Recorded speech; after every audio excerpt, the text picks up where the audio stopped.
Hello बच्चों, आपका स्वागत है हमारे कहानी की दुनिया में। गरीब चूड़ी वाली कहानी। गर्मी के दोपहरी थी। सूरज अपनी पूरी तपती बिखेर रहा था। गांव की गलियों में सन्नाटा था। लोग अपने घरों के आंगन में या पेड़ों के नीचे बैठे थे। तभी दूर से लाल हरा घूंघट डाले एक औरत आती दिखी। उसके सिर पर एक कपड़े की पोटली थी जिसमें रंग बिरंगी चूड़ियाँ भरी हुई थी। उसका नाम था चंपा।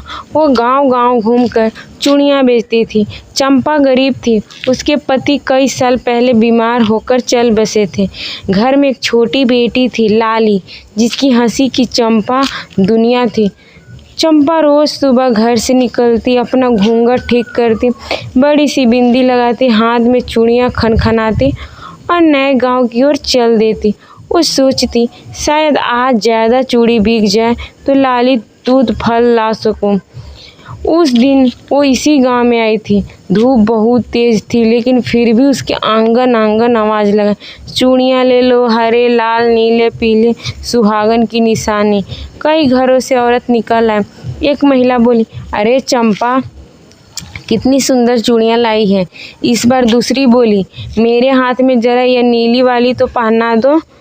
चंपा ने सबको मुस्कुरा कर चूड़ियाँ दिखाती, उनके हाथों में सावधानी पनपनाती।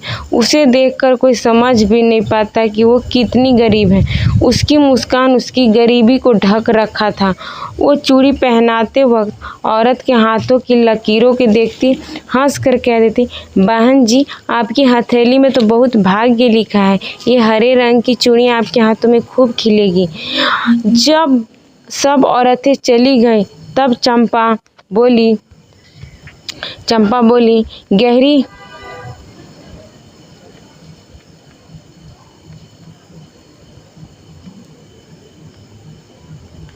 जब सब औरतें चली गईं, तब चंपा ने गहरी सांस ली। गर्मी और भूख से उसका सिर घूमने लगा। वो आंगन में ही बैठ गई।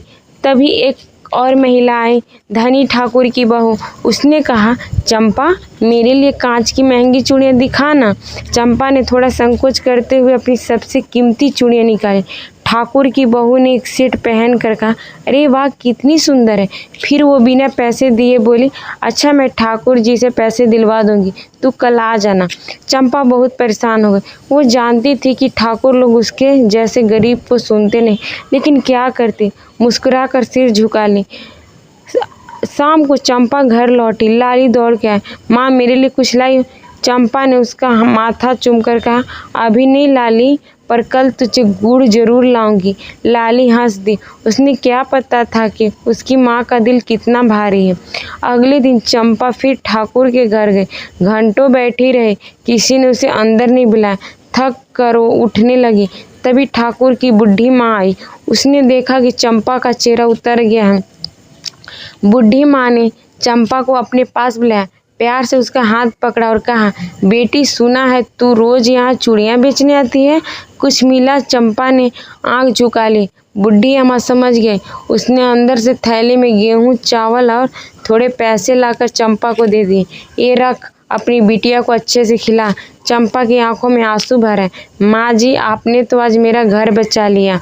उस दिन के बाद चंपा की जिंदगी बदल गई। गांव की औरतों ने मिलकर उसकी मदद करना शुरू कर दी। सब उससे चूड़ियाँ खरीदती, कुछ ज़्यादा पैसे भी दे देती। चंपा हर रोज़ अपनी बेटी को अच्छे कपड़े पहनाती, दूध फल लाती। उसकी चूड़ियाँ की खनखन पूरे गांव में गूंजने। इस कहानी से हमें यही शिक्षा मिलती है, गरीब चाहे जितना भी कमज़ोर क्यों ना हो, अगर उसके पास मेहनत और सच्चाई हो तो उसका ऊपर वाला ज़रूर सुनता है।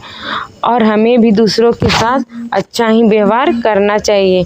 अगर कहानी अच्छी लगी हो तो मेरे चैनल को सब्सक्राइब कीजिएगा, ज़्यादा से ज़्यादा शेयर कीजिएगा और कमेंट कीजिएगा।